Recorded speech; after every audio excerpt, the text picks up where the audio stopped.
इन्होंने बचपन से ही पर्ची बनानी शुरू कर दी, बचपन से ये भगवान बन गया, जिनकी डायरेक्ट भगवानों से फोन पे बात होने लगी। चाहता तो नहीं था मैं, तुम्हारा जो नया पाखंडी बाबा जी है जिसका नाम धीरेंद्र शास्त्री, इसकी पोल खोलना, लेकिन आज की जो वीडियो इसको विस्तार के साथ देखना। गारंटी देता हूं जिसने पूरी वीडियो देख ली, इसकी पाखंडी की जो मैं पोल खोलूंगा, आप तो जीवन में कभी इस बाबा की तरफ मुंह करके भी नहीं देखोगे। सबसे पहले तो जो ये आपके धीरेंद्र शास्त्री, जिनको बागेश्वर धाम के नाम से भी जाना जाता है, इनका पूरा नाम है धीरेंद्र कृष्ण गर्ग, जिनका जन्म 4 जुलाई 1996 को एमपी के छतरपुर जिले के गढ़ा गांव में हुआ। इनके दादा थे भगवान दास गर्ग, इनके पिता थे रामकृपाल गर्ग। इनके जो दादा हैं उसी ने इसकी नींव रखी थी। ये जो धाम है, जिस धाम पे तुम जाते हो। अब बात क्या है, ये जो तुम्हारा बाबा जी है, मैं तो इसको छोटा भाई कहूंगा, ये जो गर्ग साहब है हमारा छोटा भाई धीरेंद्र, जिसकी उम्र में 27 या 28 साल है, इसने इतना पाखंडवाद कैसे खिंडा दिया। एक एक वीडियो में सबूत के साथ उसकी पोल खोलता जाऊंगा। इस वीडियो को पूरी देखना है, पूरी देखने के साथ साथ इस वीडियो को जितने भी यूट्यूब फेसबुक जो हमारे चाहने वाले साथी हैं, सभी जगह इसको चलाएं, इसको शेयर करें, ताकि ऐसे पाखंडी आगे से पैदा ना हो, इस हिंदुस्तान की ऐसी की तैसी ना करे। इस पाखंडवाद के कारण हम इतने पीछे हैं। अब बात करता हूं मैं, सबसे पहले जो हमारे बाबा जी है, शुरू में ये अपने आसपास के गांव गोवांड में भिक्षा मांगता था, क्योंकि वो पुश्तैनी काम है। इनके दादाजी जो थे वो एक मंदिर को चलाते थे, फिर पिता ने संभाल लिया, फिर इन्होंने संभाल लिया। ये तेज खोपड़ी का आदमी था, चालू आदमी जो होता है, शक्ल का सुंदर भोला भाड़ा। इसने सीखा है कि दादा ने अच्छी मेहनत लगन से सेवा करी, दादा को मिला क्या, पिता को मिला क्या। एक मंदिर की सेवा करके शायद कुछ नहीं मिलता। अगर किसी को कुछ मिल सकता तो मिल सकता लोगों में पाखंडवाद घुसाने से। अब सबसे पहली चीज तो अच्छे से जान लीजिए, आप सभी को बता देता हूं, इसका एक छोटा भाई भी है जिसका नाम है शालिर ग्राम गर्ग, उसको सौरव कहते हैं, सौरव भैया। इसकी एक बहन भी है। अब बहन को तो छोड़ दीजिए, दोनों भाइयों की बात करते हैं। इसका जो भाई है ये सौरव भैया हमारा, ये भी लाल बाणा लाल चोला पहन के अपने भाई के साथ इसको संभालता है। किसको? धाम को। अब सबूत के साथ आप नीचे सब कुछ देखते जाना। जो ये सौरव जी है, इनको एक बराबर में SC ST समाज के अंदर, दलित समाज के अंदर एक गरीब बेटी की शादी थी। उस शादी के अंदर जाके मारपीट की, तोड़फोड़ की और तमंचा निकाला, नशा करते हुए तमंचा निकाल के तमंचा घुमाया, जिसके तहत मुकदमा दर्ज हुआ, जिसमें SC ST एक्ट लगा। बात है 11 फरवरी की। और जो धारा लगी उसके अंदर, वे धारा लगी 294, 323, 506, 427। इसके तहत बमीठा थाना पुलिस के पास मामला दर्ज हो गया। अब मामला दर्ज हो गया तो बागेश्वर बाबा जी की डायरेक्ट जब भगवानों से ही बातें हैं, तो अपने भैया को ऐसे की ऐसे छुड़ा लाए। अगर कोई गरीब आदमी होता तो शायद 3 महीने से पहले जमानत का कोई प्रावधान नहीं था। अब इससे आगे आते हैं, इन दोनों भाइयों को ही जो हिंदू राष्ट्र बनाने की बात करते हैं, दलितों से बड़ी शिकायत रहती है। वीडियो के अंदर आप देख सकते बस छूना नहीं है, मैं अछूत आदमी हो। एक दलित पैर छूता तो बाबा जी कहते हैं दूर रहो हमारे से, हमारे पैरों को हाथ मत लगाओ वरना हम अछूत हो जाएंगे। छोटा भाई तो पीटता है दलितों को तमंचे के साथ, नशे करके, नशे की धुत हालत में। और बड़ा भाई दलितों से दूर रहता है। और वही दलित जिनकी सबसे बड़ी संख्या, सबसे बड़ी शक्ति है, जिनको बाबा साहब भीमराव अंबेडकर जी ने लड़ना सिखाया था, वो आज हिंदुत्व के नाम पे इनके झंडे उठाते हैं। हमारे देश का दुर्भाग्य है। अब इससे आगे आते हैं कि दलितों को वो हिंदुओं में गिनते ही नहीं है। फैक्ट है, सच्चाई है, रियलिटी है। मानो या ना मानो, इस देश के अंदर से छुआछूत ना मिटा था, ना मिटा है। और यही हालात रहे। पढ़ा लिखा आदमी बाबा साहब भीमराव अंबेडकर को, ज्योतिबा फुले को, भगत सिंह, राजगुरु, सुखदेव, चंद्रशेखर, जब तक इनकी विचारधारा को आगे लेके चलने वाला इंसान नहीं आएगा, ये देश इस पाखंडवाद से कभी बाहर नहीं निकलेगा।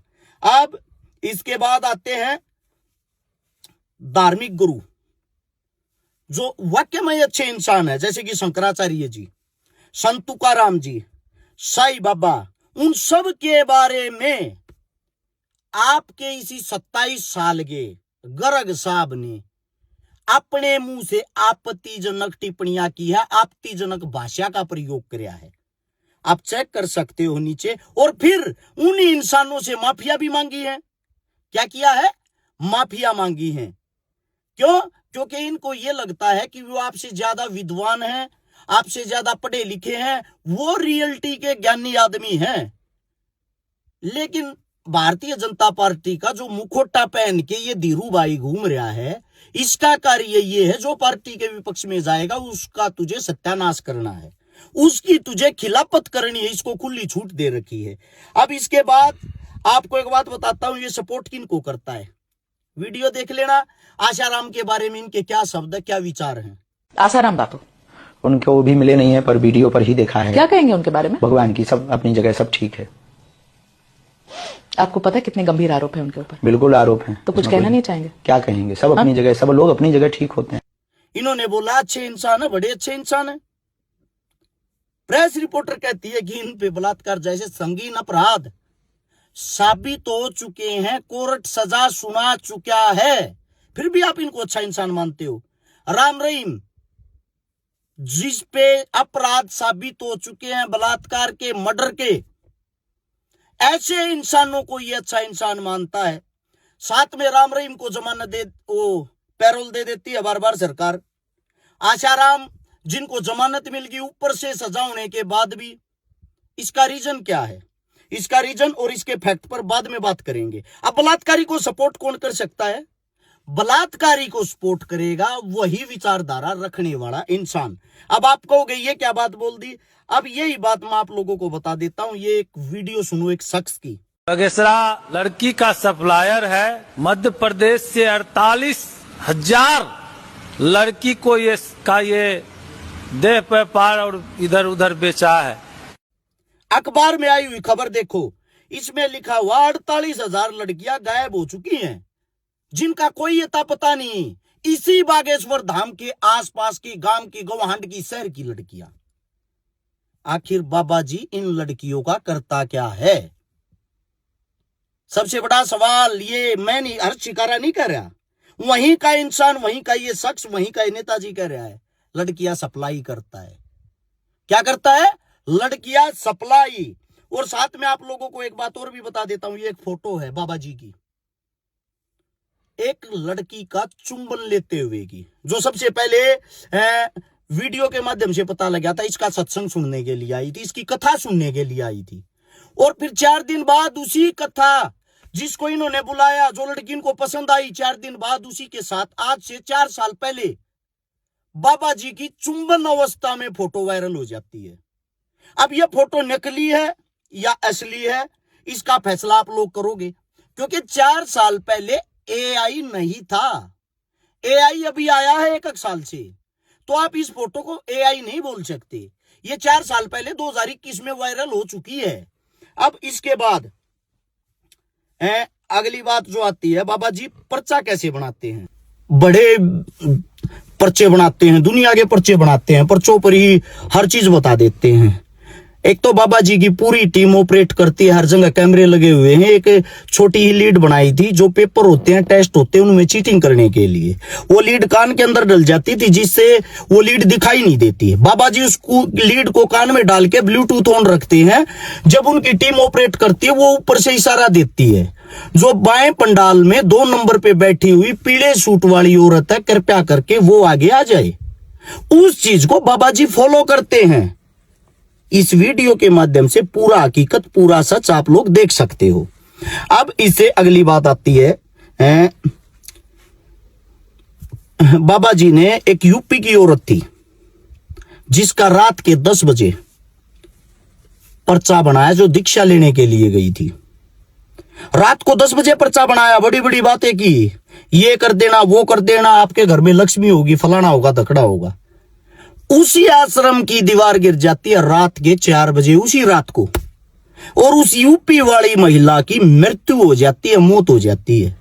बाबा को जब अपने ही आश्रम के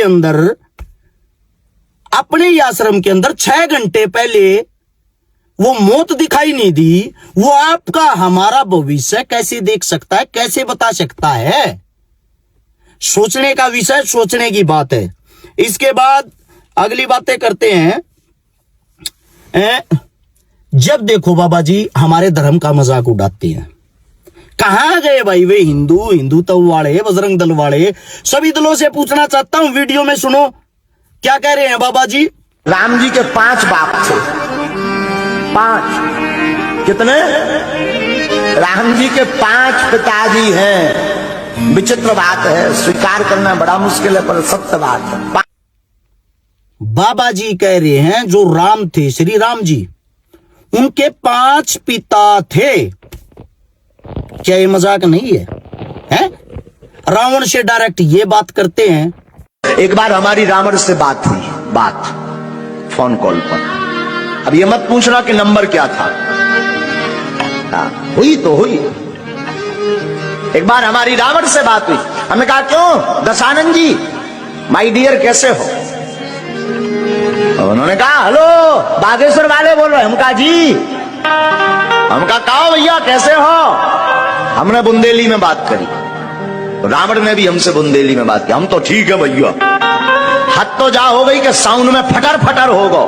हमने कहा भाई साहब दसई मोह से बोल रहे का? क्या मजाक नहीं है? हनुमान डायरेक्ट इनकी सुनते हैं।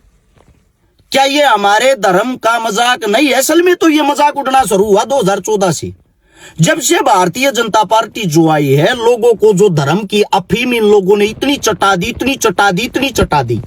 जिस वक्त राम मंदिर का उद्घाटन हुआ उस वक्त पोस्टर लगे थे जगह जगह। मोदी जी एक 3 साल के बच्चे को उंगली पकड़ के चला के लाते हैं, यानी कि राम को छोटा राम बना रखा था, मोदी उससे बड़ा बना रखा था। हम जिस दिन से पैदा हुए हैं, हमारे बड़े बुजुर्ग गाड़ में से निकलते उन्होंने सिखाया बेटा राम राम करके लिखड़ा कर। इमारता राम राम करके लिखना सिखा रखा है, तो इसका मतलब राम तो पहले से ही, ये जो राम शब्द उसका पहले से ही प्रयोग किया जा रहा है, उसका उच्चारण हो रहा है। तो 2014 में मोदी उंगली पकड़ के राम को लेके आता है। क्या मोदी राम से भी बड़ा हो गया? क्या मोदी राम को लेके आया है? उससे पहले कुछ था ही नहीं। इसी के दरमियान उसी मंदिर के अंदर, राम मंदिर के अंदर एक 23-24 साल का लड़का पांडे नाम का बैठाया गया, जो वहां का बड़ा वो बनाया है, पंडित बनाया, अधिकारी बनाया है, या उसको संभालने वाला बनाया है। उसकी दुनिया भर की लड़कियों के साथ छाया चित्र गंदी वायरल हैं। क्या इस देश के अंदर विद्वान, पंडित, ज्ञानी इंसान और सबके बीच में से इकलौता वो इंसान छाटा गया, वहां जाके ज्ञान की समाप्ति होगी क्या उससे आगे? क्योंकि सरकार हर जगह खाने की जगह, कमाने की जगह, रोजगार को देखते हुए उस इंसान को बैठाती है जो सरकार का बेनिफिट करे, सरकार को फायदा पहुंचाए। अब मैं धीरेन्द्र शास्त्री जी से भी एक बात पूछना चाहता हूं।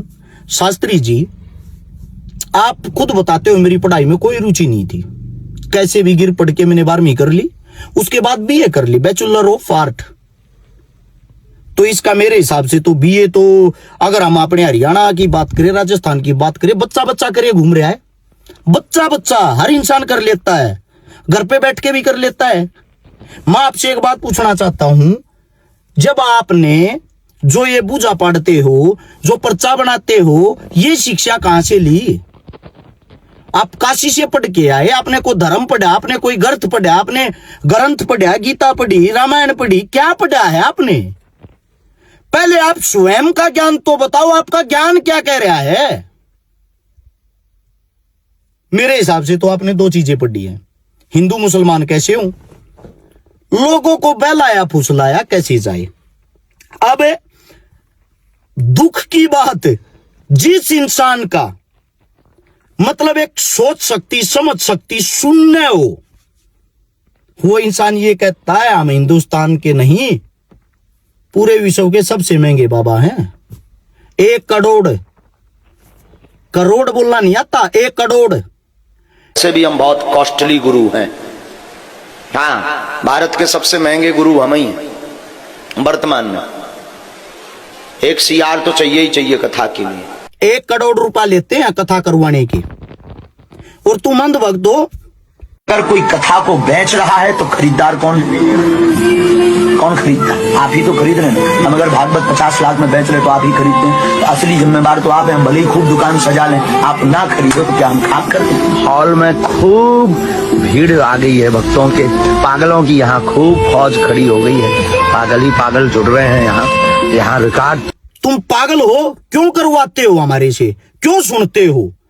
सोचने की बात यह है, जिसको आप धर्म प्रचारक, धर्म गुरु, हिंदू का रक्षक, हिंदू का रखवाला समझते हो, वो इंसान अगर आपको हिंदू का प्रचार करने के लिए हरियाणा की किसी कोने में या हिंदुस्तान के किसी कोने में बुलाना, तो पहले 1 करोड़ रुपया तो बाबा जी की फीस देनी है।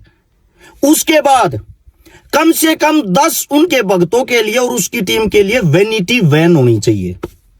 उसके बाद जिस भी क्षेत्र में जागा, जिस भी एरिया में जागा, जो पंडाल हो, कम से कम 40 से 50 लाख रुपए का वाटर प्रूफ टेंट चाहिए, बड़े वाला पंडाल। उसके बाद कम से भी कम 20,000 आदमियों की खाने पीने की व्यवस्था हो। बाबा जी के जो 200 पर्सनल आदमी आएंगे, 200-300 पर्सनल आदमियों की 200-300 पर्सनल सिक्योरिटी का खाना पीना A1 क्लास का होना चाहिए। उसके बाद बाबा जी तुम्हारे मुंह पे बैठकर तुम्हारे को पागल, बेवकूफ, भक्तों, इस लैंग्वेज में तुम्हारे को भड़का के, बहला के, फुसला के बाबा जी अपनी पैसों की गांठ बांध के चले जाएंगे। प्रोग्राम करवाने वाला हिसाब लगाता है तो पता लगता है प्रोग्राम तो 3 करोड़ रुपए में हुआ। यानी कि बाबा जी प्रचार करने के लिए आपकी जेब से 3 करोड़ रुपए लगा के तब आपका प्रचार करते हैं। हिंदुत्व का कोई फ्री में नहीं करते, कोई एहसान नहीं करते। अब ये जितनी यात्रा निकालते हैं, इसकी दुकानदारी उतनी बड़ी होती जाती है। उतनी बड़ी दुकानदारी होगी, उतने बड़े इसके रेट होंगे। अच्छा, अब आते हैं इससे अगली बात पे। आप बात करते हो हिंदू मुस्लिमों की। सबसे पहले तो एक बात समझ में नहीं आई, कहते हो ये टोपी वाले, ये मुल्ले, ये कटमुल्ले, इन शब्दों का कौन सा बाबा प्रयोग करता है, कौन सा बाबा उच्चारण करता है? धार्मिक गुरु मेरे को तो लगता नहीं कोई करता होगा, ना कोई हिंदू करेगा ना कोई मुसलमान करेगा। अगर कोई बाबा करता तो बाबा कहने के लायक ही नहीं है, जो समाज को भटकाने का, बहलाने फुसलाने का काम करे। बात यह आती है, इनका कहना है हिंदू राष्ट्र होना चाहिए। अब इस वीडियो को गौर से सुनना। बाबा जी गए हैं दुबई, और दुबई जिसकी गाड़ी में बैठे हैं वो एक मुसलमान की गाड़ी है, और वहां भर भर के जो प्योर मुस्लिमों का देश है, उस देश की, उस दुबई की कितनी प्रशंसा कर रहे, सुनो अब। श्री सीताराम। हम जो है आज दुबई आ गए हैं। बहुत अद्भुत जगह है। हमारी बहन जी, पूनम बहन, हमारे प्रिय बड़े ही डॉक्टर अबू अब्दुल्ला साहब और